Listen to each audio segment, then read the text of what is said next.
আমি রিং যখন পড়েছিলাম তখনও বলেছিলাম যে যদি বস্তু থেকে কোনো একটা ডিস্টেন্স অনেক বেশি হয়, সেক্ষেত্রে তুমি বস্তুটাকে কি ভাববে?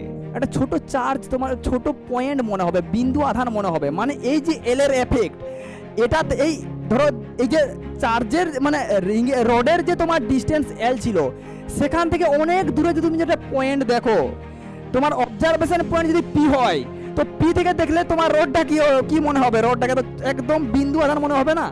এই জন্য এল এর এফেক্ট এখানে থাকেই না। যদি আমাদের মনে হয় যে অনেক দূরে তোমার কোনো একটা পয়েন্টে বলো এক্সিস এর উপর কোনো একটা অনেক দূরে একটা এক্সিস এর উপর পয়েন্ট রয়েছে, সেখানে ইলেকট্রিক বিল কত হবে? তো অবভিয়াসলি সেখানে তো এল এর মানটা কোনো কাজেই করবে না, এল তো একটা বিন্দু আধান ধরবে। তা দেখতে পাচ্ছ আগে আমরা কি করেছি, আগে আমাদের রেজাল্ট কি বেরিয়েছিল, এটা কে কিউ আর আর প্লাস এল। যদি তোমাদের এখানে এল এর মানটা 0 হয়ে যায়, এলটা নেগলিজিবল হয়ে যায়, তাহলে কি থাকবে? K Q by R square. দেখো এটাই হচ্ছে আমাদের রেজাল্ট।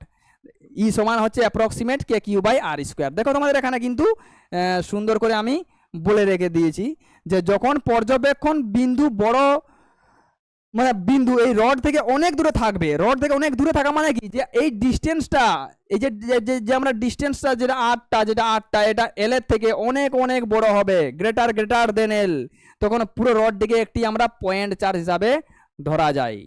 আর রেজাল্ট হয়ে যাবে কত? ই সমান হচ্ছে K Q by R square. Clear?